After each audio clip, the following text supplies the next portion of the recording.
काबीना के खिलाफ तौहीन अदालत की कार्रवाई करने के लिए मरासला लिख दिया गया है। सुप्रीम कोर्ट के फैसले पर अमल दरामद ना करने का एलामिया जारी कर दिया है और उन्होंने कह दिया है कि फैसला हम नहीं मानते हैं। वज़ीर आज़म और सेक्रेटरी कैबिनेट डिवीजन को लिखा गया है कि वो मिनट्स ऑफ द मीटिंग दें, कौन लोग काबीना में मौजूद थे, रिकॉर्डिंग अगर हुई है वो सारा कुछ बताएं और किसने ये फैसला किया था कि सुप्रीम कोर्ट का हुक्म नहीं मानना है। आइन का आर्टिकल 189 और 190 बड़ा क्लियर है और जो हुक्म नहीं मानता उसके तहत आइन के आर्टिकल 204 के तहत कार्रवाई हो सकती है, section 3 contempt of court ordinance के तहत, जिसकी सज़ा 6 महीने दी है। उम्मीद है या तो वो इनकार करेंगे काबीना में ऐसा कोई फैसला नहीं किया। अगर और चूँकि अभी तक अखबारों में आ चुका हुआ है, टीवी चैनल्स पे आ गया हुआ है, किसी काबीना के मेंबर ने ये इनकार नहीं किया है कि उन्होंने काबीना में बैठकर अदालती फैसले पर अमल दरामद से इनकार कर दिया है। वरना ये तौहीन अदालत है।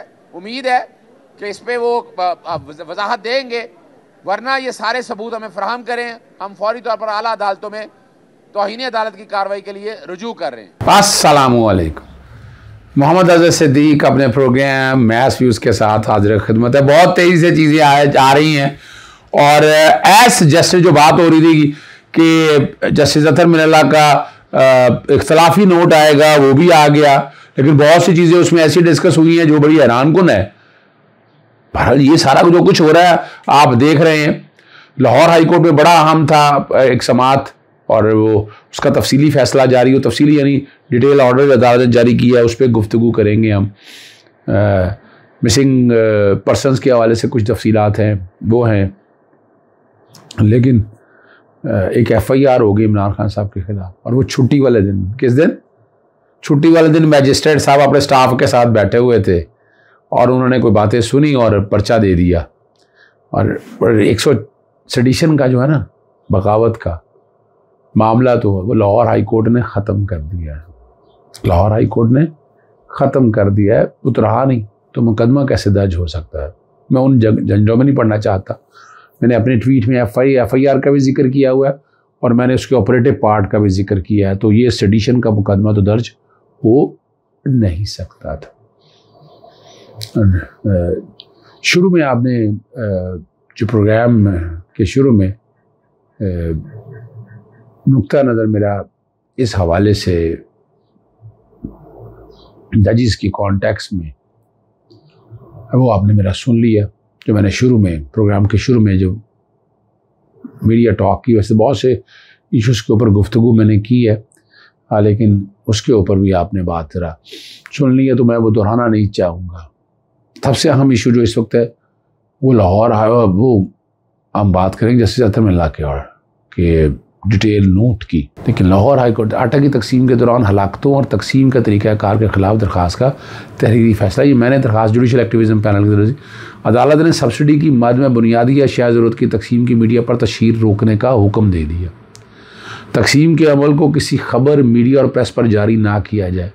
इंसानी वक़ार को मजरूह करने वाले तकसीम के हर अमल को रोकने का हुक्म दिया जाता है। अवामी रकम से मुस्तकीन को लाइनों में खड़ा करके सब्सिडी की तकसीम इंसानी वक़ार के मुनाफी। तकसीम के अमल की तशहीर जलती आग पर तेल छिड़कने के मुतरादफ है।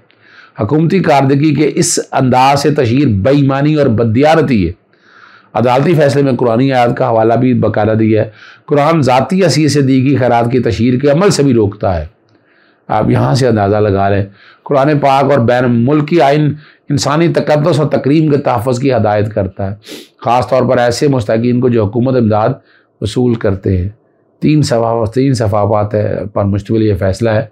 3 सफ़ों पर एडिशनल एडवोकेट जनरल ने मुस्तकीन को बेनज़ीर इनकम सपोर्ट के ज़रिए इमदाद दी जाती है और मैंने इस पर जो हलाकतें हुई ढेरों सारी, वो सारी पे गुफ्तगू मैंने की। रजिस्ट्रेशन और का जो मैकेनिज़्म बनाने के लिए आटे की तकसीम के हवाले से वो मैंने गुफ्तगू सारी की ताकि आप तक असल हक़ाइक़ बताता चलूँ। ये वो पब्लिक इंटरेस्ट के काम है जो मैं पाकिस्तान तहरीक इंसाफ या पॉलिटिकल इश्यूज़ के ऊपर जो है ना मैं बात कर देता हूँ, मैं करता रहता हूँ ताकि आ जाएं और आप समझ सकें इन चीज़ों को।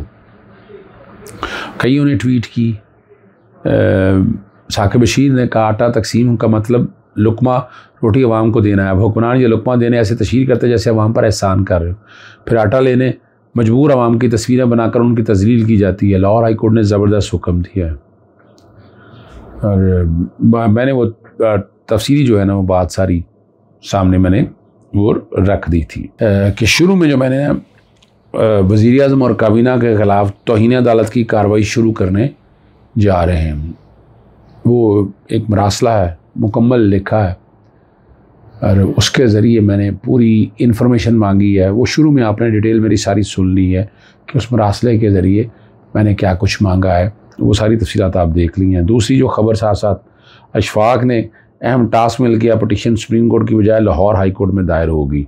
ये बड़ी ख़बर है, इस सुबह मैं बताऊँगा मैं क्या ख़बर है। और चलते हैं अब आगे। सुप्रीम कोर्ट में लापता अफराद ने पेशरफ रिपोर्ट सुप्रीम कोर्ट में जमा करा दी।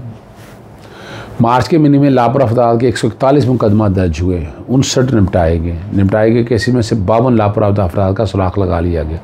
3 मार्च में 47 लापता अफराद घरों को वापस पहुँचे। मार्च में जो है 3 की लाशें मिली। 2 लापता अफराद मुल्क के मुख्तलिफ जेलों में पाए गए। निपटाए गए 7 मुकदमा जबरी गुमशुदगी केसेस नहीं बनते। 9 के कमीशन को लापता अफराद के मजमूई तौर पर 9,534 मुकदमा वसूल हुए।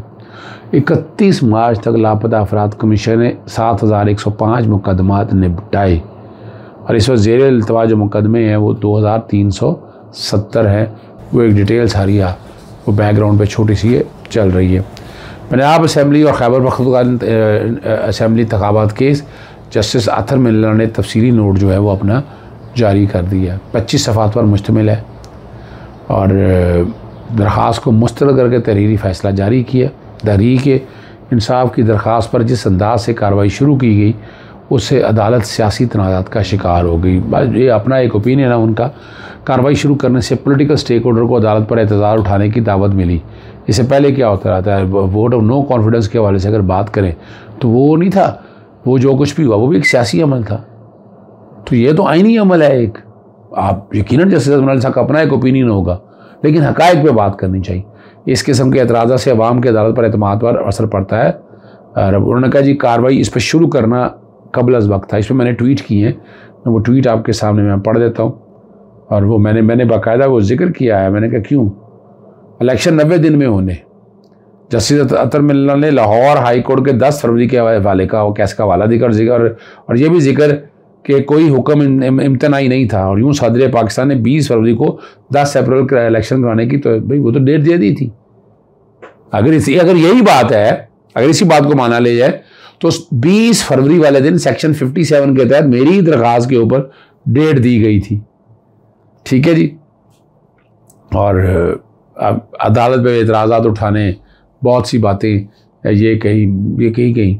और सुमोटो की कार्रवाई शुरू करने से हाईकोर्ट में दरख्वास्त दायर करने वाले साइलिन के हकूक़ मुतासर हुए।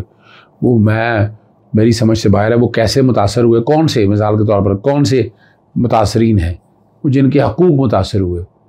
क्या इलेक्शन कमीशन के हकूक़ मुतासर हुए? ये देखिए ये हक़ाइक़ हैं। One should be very clear about the record.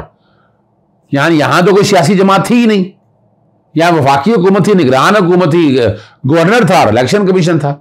उनके हकूक़ कैसे मुतासर हुए? उन्होंने इलेक्शन कराने थे, निगरान हुकूमत इलेक्शन कराने के लिए आई थी, तो उनके हकूक़ मेरी समझ से बाहर है, वो कैसे? और ये इसमें अब उनका ये कहना अगर फुल कोर्ट तश्कील दिया जाता तो इस सूरत हाल से बचा जा सकता था।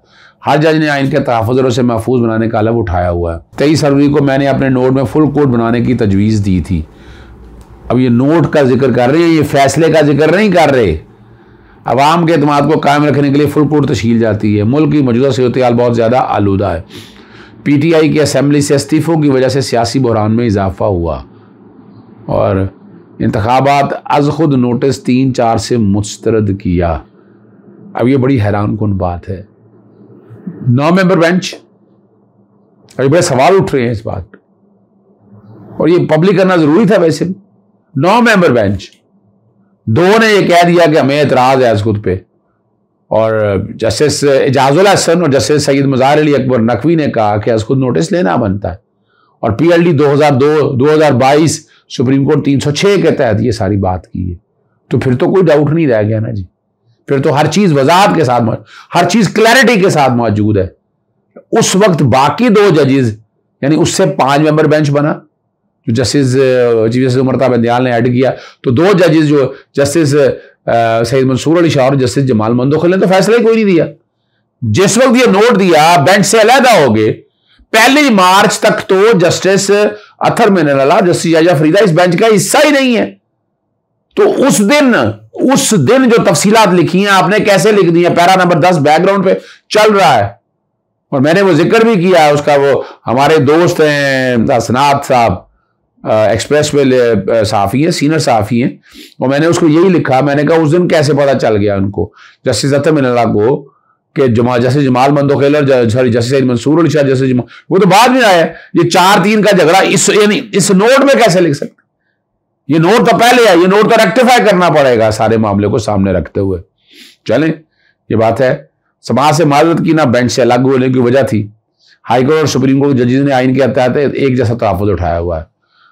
आर्टिकल 184(3) में अपील का आखिरी होता है, इसलिए मुनासिब होता है हाईकोर्ट का मामला सुने। भाई हाईकोर्ट तो फैसला कर चुकी है, अब हाईकोर्ट ने क्या करना है? ये भी तो डिस्कस करना चाहिए। इतना सारे हक़ाइक़ सामने आते हैं ना, हाईकोर्ट ने करना क्या था? 184(3) के तहत क्या, यानी इंट्रा कोर्ट अपील में क्या करना था? और फैसले का आपने जस्टिस अतर मिनरला ने फैसले के अंदर वो जिक्र किया, वो ऑर्डर रिप्रोड्यूस किया हुआ है। जी ऑर्डर रिप्रोड्यूस किया हुआ है, और ऑर्डर मैं पढ़ देता हूं आम लोगों के लिए, ताकि आप लोगों को आसानी होगी, समझ आ सकेगी कि क्या ऐसा मसला है कि जिसको लेकर ये अगर इस तरह से बात बनाई जाए, क्या वाकई बात बनती भी है कि नहीं। मिसाल के तौर पर यहां जब हाईकोर्ट के फैसले का जिक्र ये किया है पेज नंबर 5 पे, इन view above constitutional provisions mentioned above and the judgment of Supreme Court of Pakistan, the prayer made in the consolidated petition is allowed, and ECP is directed to immediately announce the date of election of the provincial assembly फौरी तौर पर of Punjab with the notification specifying reason after consultation with the governor of Punjab being the constitutional head of the province to ensure that the elections are held not later than 90 days as per the mandate of the constitution। 90 दिन के अंदर का, और लेकिन 10 फरवरी को date नहीं दी उन्होंने, ये भी याद है आपको, मैं बार बार दोहराता होता हूं। मैंने एक आईनी दरखास्त जारी की सेक्शन 57 वाली 13 तारीख वाले दिन, वो वापस ली। उन्होंने कहा कि वो इंप्लीमेंट तो कर रही है, फिर 14 वाले दिन कंटेम्प्ट फाइल कर दी, कंटेम्प्ट पे नोटिस हो गया। फिर मैंने पिटीशन दायर की तो 20 फरवरी वाले दिन सेक्शन 57 पे जस्टिस मुजम्मिल अख्तर शबीर ने नोटिस किया, और उसी दिन सदर पाकिस्तान ने डेट दे दी। तो चैप्टर तो यहां क्लोज हो गया ना जी। 20 फरवरी वाले दिन डेट आ गई इलेक्शन की, और सुप्रीम कोर्ट क्या करती सारे मसले में? मेरा एक सवाल है, क्या हाई कोर्ट जहां पेंडिंग हो रही है, ऑर्डर पढ़ के देख ले, सारी पेंडिंग हो रही है चीजें। चले बहरहाल ये चीजें आप तक बताना इसलिए जरूरी है ताकि हम चीजें सारे हकायक बता सकें। और सियासी हिकमत सूबा की असम्बलियों को तहलील पर सवाल उठाया गया। पहले अदालतों से रुजू किया, मंजूरी के बाद PTI फिर अदालत चली गई। PTI ने सियासी हिकमत इस्तीफे देने की मंजूरी की। किसी सियासी फरीक को अदालती अमल को गैर जानबदार शफाफियत पर शक नहीं होना चाहिए। और ये वो सारी बातें हैं जो नोट के अंदर हैं। और तहरीक इंसाफ ने सियासी हिकमत इस्तीफे दिए, इस्तीफे की मंजूरी के बाद तहरीक इंसाफ फिर अदालत चलेगी। सियासी हिकमत सूबाई असम्बलियों की तहलील पर भी सवाल उठते हैं। क्या सियासी हिकमत आइन और जमहूरियत के तहत मुताबिकत रखती है? क्या ये आइन की खिलाफ वर्जी नहीं? क्या सुप्रीम कोर्ट को ऐसी सियासी हिकमत को तकवीत देने के लिए अपना फोरम इस्तेमाल करने की इजाजत देनी चाहिए? कौन सा फोरम की बात? मैं तो हैरान हो रहा हूँ इस सारी बात को सामने, क्योंकि वक्त ज्यादा हो चुका है। लेकिन मैं ये बता दूं, जस्टिस अतर मिनरला के नोट ने भी कन्फ्यूजन बहुत कर दी है। इस बात का तो कोई जवाब नहीं दे सकता कि जिस डेट को ये नोट लिखा गया, फर्ज करें 23 को 24 को लिखा गया, तो 1 मार्च को जो फैसला है उसका जिक्र कैसे किया जा सकता है इस नोट में? सब्सिक्वेंट इवेंट का कैसे जिक्र किया जा सकता है? आपने जब सुना ही नहीं तो ये ऑर्डर तो वैसे ही सेट असाइड होने वाला बनता है। जज साहब को चाहिए खुद ही वापस ले। इजाजत चाहता हूँ। अस्सलाम वालेकुम, अल्लाह हाफिज़। पाकिस्तान जिंदाबाद।